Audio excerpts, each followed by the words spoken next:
Hi, my name is Bill Parker, and today I'm going to show you how to repair your small engine.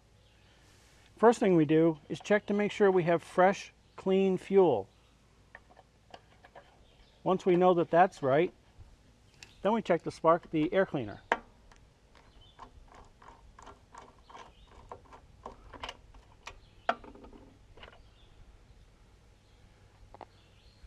Can take it out, can replace it, dust it off if it's in good shape, just a little bit of dust on there, and put it back in.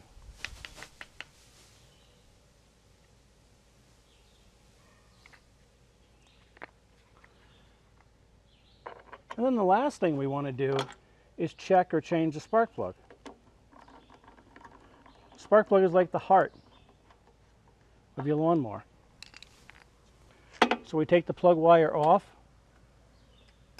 put it to a good ground,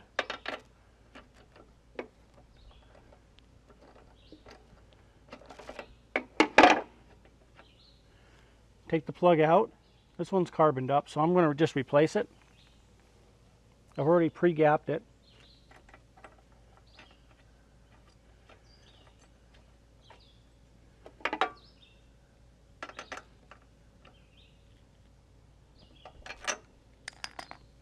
Put our spark plug lead on. And that's all there is to repairing your small engine.